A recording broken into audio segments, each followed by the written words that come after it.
Hello, CrossFit world. This is Travis with the Invictus Gymnastics program. Today we are going to talk about the hollow position and where, if it does have a place in CrossFit, would you actually use this position. First of all, I would like you to know what the hollow position is. And essentially what we try to do is squeeze our butt, bring our ribs and hips closer together, holding tight. And say for a gymnastics tumbling movement, it would be arms here, behind the ears, or slightly looking at the hands. But what we're trying to do is create a curve of the body. The reason why we use this shape in gymnastics so much is because it's a very strong position.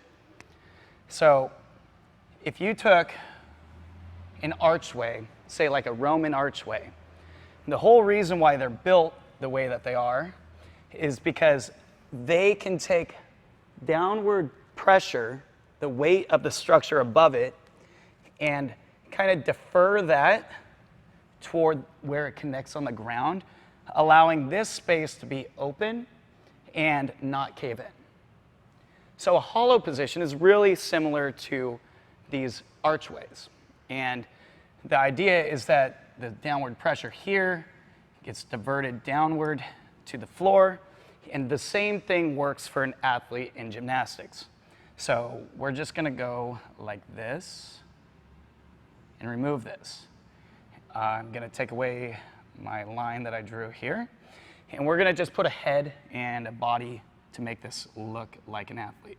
So we'll go head, we'll say it's a girl or a guy with a ponytail, feet are down here, and hands, right? So he or she is going into a back handspring or forward out of a front handspring, right? So smiling, having a good time. The next movement, say he or she is tumbling this direction. So this person came from being upside down, ponytail here, and feet and hands on the floor, is now bouncing into this next shape. So head will be here, and remove the top part of this line, hands, you get the idea. So this is the sequence of a tumbling pass of handspring and handspring. And the reason why this is such a useful position is not just because of the strength or the tension, the pressure pushing down can be deferred to the floor, but also because there's such a small range of motion between the forward hollow shape and the arch shape that it doesn't take much time to make that change. So he or she, when tumbling and their feet connect with the ground, they make that change immediately. So this is also useful for, say, vaulting, where they run, bounce off a springboard, and hit because it applies a lot of pressure onto their hands. This is also what you would consider when an athlete, a gymnast, we'll say, is doing swings on the bar. We call them giants. It's a giant swing, where here's the bar. They start from a full handstand, again, smiling, ponytail.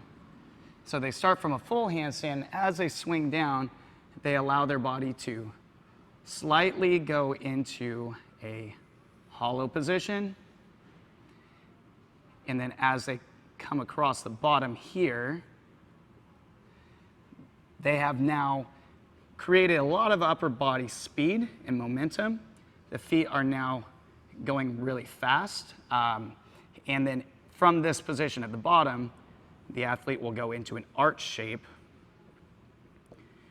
which allows the feet to go from the bottom into another hollow on the front side. And because the upper body is basically the driving force pushing through, when the feet come through the bottom, they're going from back to forward, it creates more speed.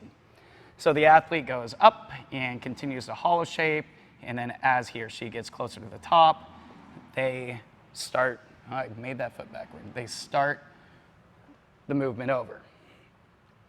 So a lot of these hollow arch shapes are being used quite frequently in CrossFit. That's why I want to make this video, because I believe that the hollow position, the hollow and arch combination in gymnastics is very, very relevant. You cannot perform skills as well without it. Now, what is the point of kipping in CrossFit? So, the definition I use for kipping is using lower body momentum to create less work for the upper body. It's pretty reasonable, right? Even handstand push-ups, kipping ring dips, kipping pull-ups, butterfly pull-ups is still kipping, kipping ring muscle-ups, etc. So the whole point of kipping is to create upward lift. Not swing necessarily, but upward lift. When you go to approach a kipping pull-up, I would like you to consider, you're not swinging, right? A kipping swing is not actually your body moving forward and backward very much, right? So the athlete starts from a hang, and we'll use the pull-up for example, needs to get up there. The whole idea with CrossFit is that we are trying to do things quickly and efficiently, using the least amount of energy possible, if possible. This is a kipping, not a strict movement, right?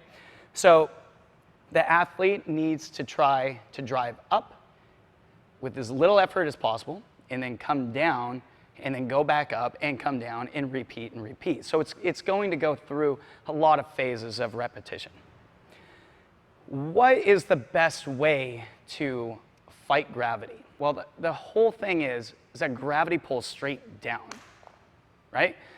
Now, if I had one of those tennis ball cannons, right? So you've got a cannon here, it's shooting tennis balls forward, somebody's over here ready to hit him, right? Now, say the power is 100%. It is putting out as much effort as absolutely possible, all this energy shooting a ball as fast as it can. If we were trying to get that ball to go high, would we aim this cannon up to 45 degrees and shoot the ball out this way? Or would we aim that cannon straight up into the air? I think logically, the ball will go higher before it runs out of speed and drop if it's shot up vertically. If it shoots out this way, it's going to have more of this long arcing shot, and its height will not be as high as if it was shot straight up against gravity. Now we take into consideration what that means for a kipping pull-up. So if the arch hollow position is what's used most frequently to teach kipping, you have an arch, right? Here's the bar, smile, and a hollow. I don't know why the head just got smaller. Okay, anyway, just imagine it's a good head. So the feet are going from back now this way. That's not a lot of upward lift. In my opinion, if this were the cannon that I was just referring to, shooting a ball this direction, it would go out and down. So the approach that I like to take is let's shoot the energy upward. This is where I divert from my gymnastics roots, and I think it's important to understand that yes, hollow has a very good home in a lot of different movements, and you will see advanced athletes using a hollow shape while they cycle butterfly pull-ups and things like that. But you will also see a very large majority of elite level athletes that are swinging to what I like to call a half toes to bar. So they go from whatever arch position, we won't discuss that right now, to what I would consider a half toes to bar. Basically swinging the legs from back to horizontal or parallel with the hip. This creates upward lift of the leg, not forward lift anymore. So from this position, when the feet come swinging through, when they get stopped, several ways to look at this. They either stop, which causes hip extension, or the hips extend, which causes them to stop. Whichever it may be, the legs pretty much just float there. They just kind of hover in this area while the athlete goes from, the kipping half toes to bar, through the hip extension, now the feet are same height, right? And then adds the pull up just by pulling, might as well just draw another one. Pulling the arms, what am I doing? Yep, nope. This way. So now the athlete has like a 90-degree bend in their arm.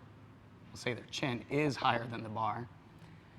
But all it was a half toes to bar, a hip extension, and then an arm pull. This is how I like to approach kipping movements. It's not so much that I'm trying to get away from the hollow position and do something completely weird, throwing people off the whole hollow arch track. But this makes a lot more sense to me. If I'm trying to go upward, shouldn't I shove some body weight that way? Give it a shot with your kipping pull-up and see how it feels. Because I know as a fact that this movement, going from the arch to the hollow in gymnastics, it puts a lot of immediate strain on the body. One of the things that people tend to argue with me is that kipping movements are unhealthy for your body and they can cause injury. But if you put a kid in a gymnastics club, the first thing they do is start flopping around, swinging on a bar. They're not jeopardizing their health. When you are kipping through these movements, say even kipping swings, I think that going hollow arch on a kipping swing is a great movement. I don't think it's relevant for the kipping pull-up necessarily, especially for somebody who's trying to learn their first butterfly or kipping pull-ups. But it's a very good movement because what it does is it applies a ton of load in a very small amount of space. If you have a beginning athlete hang from a bar and do small kipping movements, what they're going to be exercising is the insertion point of their lat, controlling the shoulder, letting it or keeping it close to their body and not allowing the shoulder to separate from the body. And so it's the insertion point of that muscle that's being strengthened. And it's a very simple movement. It's easy on their hands. It's not terribly complicated. It'll build up strength. So down the road, they can kip a little bit harder without jeopardizing, the insertion points or, tearing the muscle from the tendon. So yes, there is a home for this, but for kipping movements, kipping toes to bar, for kipping movements, like the kipping pull-up, this seems to be more relevant.